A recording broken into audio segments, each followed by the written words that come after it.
venha receber uma oração forte.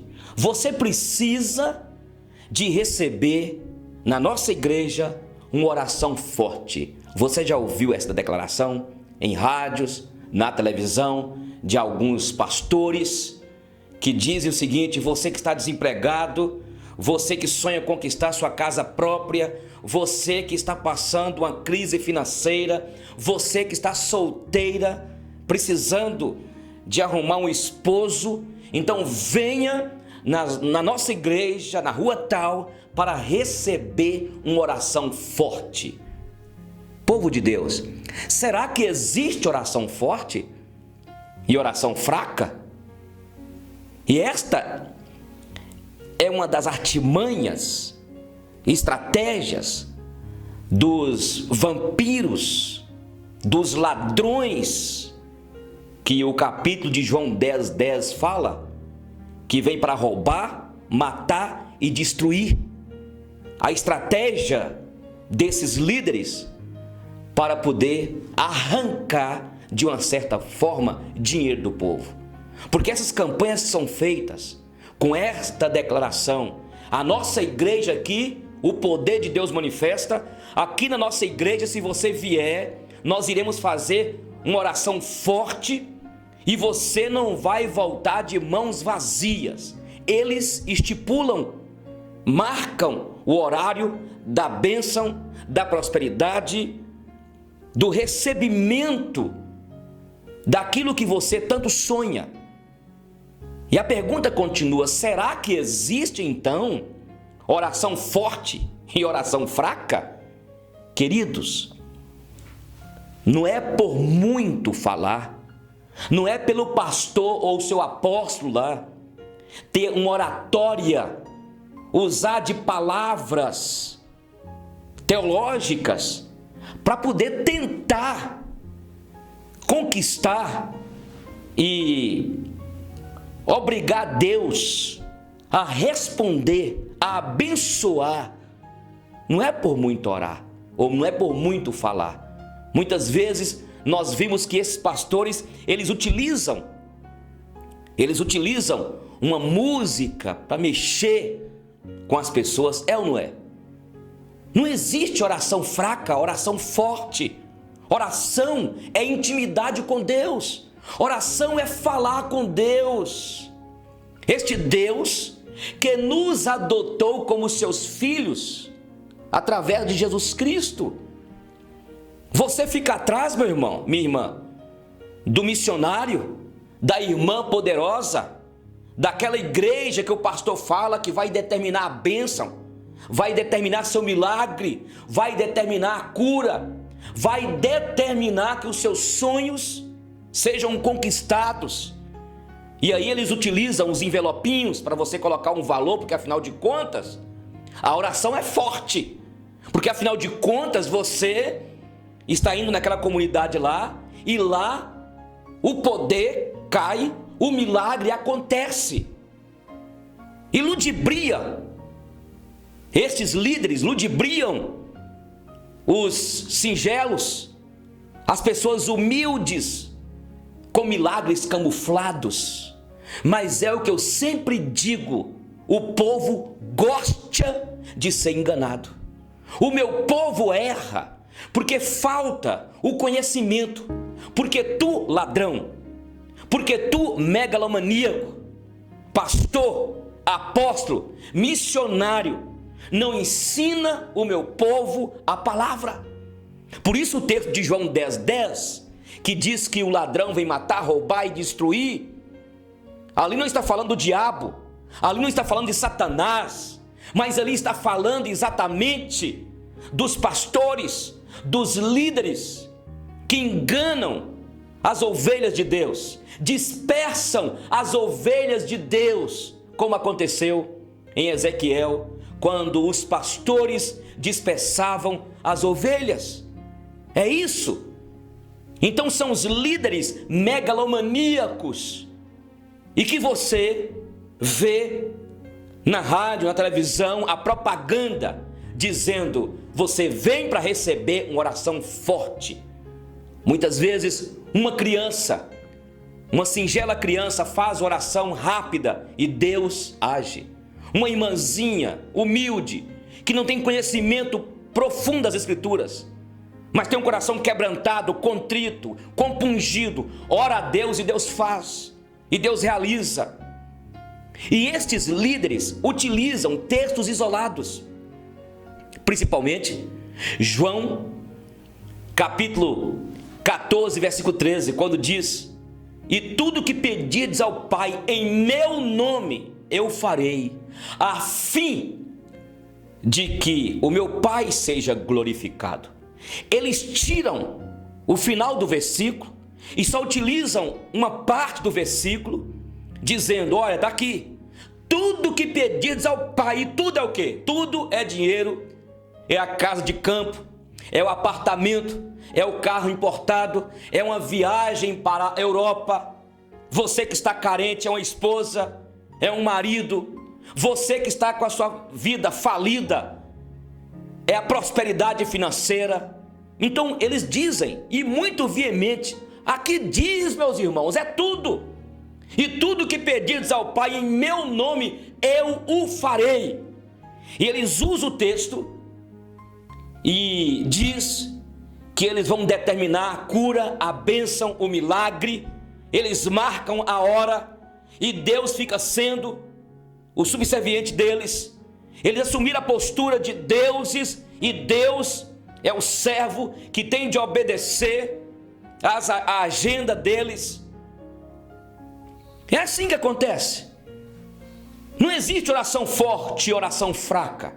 Existe corações quebrantados, compungidos. Existe uma intimidade com o Pai.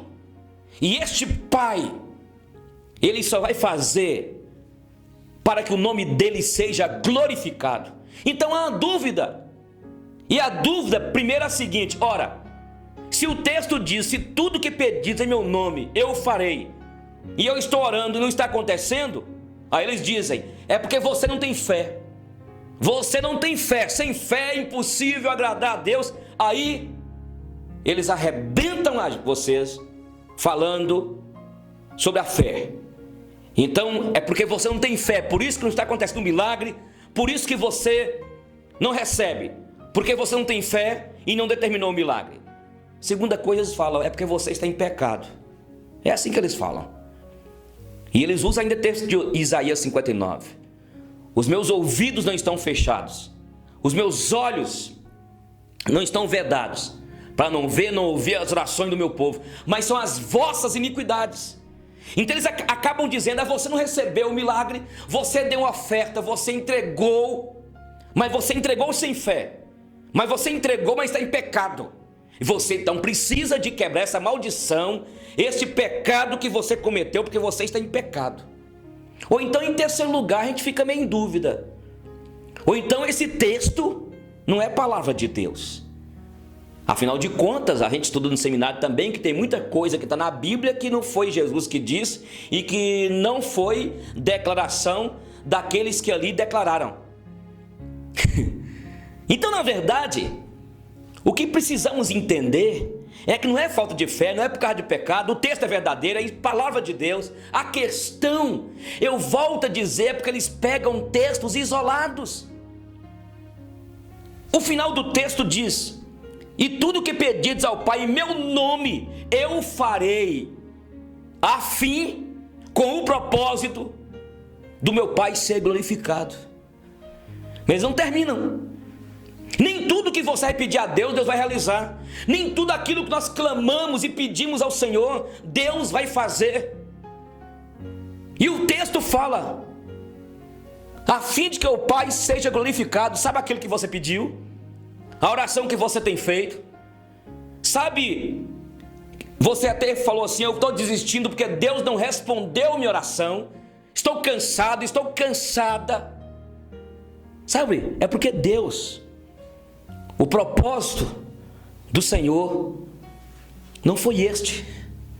A Bíblia fala que o coração do homem traça planos, mas a resposta vem dos lábios do Senhor. A Bíblia diz que o coração nosso, nós traçamos caminhos, mas é Deus que dirige nossos passos. Então, meu irmão, não existe oração fraca, oração forte. Existe oração. E se você orar com intimidade com o nosso Pai, o Pai que nos adotou em Cristo Jesus, o Abba, e Ele não realizou, é porque o que você pediu, é porque tudo aquilo que você orou, não estava dentro do plano dEle, e o nome dEle não seria glorificado. Então nós não podemos pegar um texto isolado, nós temos de ler a Bíblia como um todo. Outra questão que precisamos de aprender é com Jesus. Jesus foi para o Getsêmani, e lá ele começou a suar, sentir uma dor, um peso sobre a sua alma, um turbilhão, sabe, de angústia veio sobre si, e ele orou ao Pai dizendo: Pai, se possível, passa de mim este cálice, que eu não beba, contudo, seja feita a tua vontade.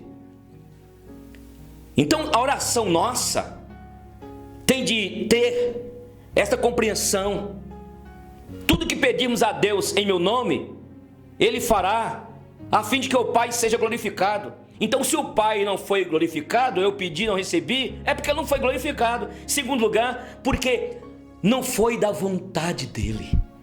Eu gosto daquele texto, quando aquele leproso chegou até Jesus e disse: Senhor, se tu quiseres, tu podes me tornar limpo.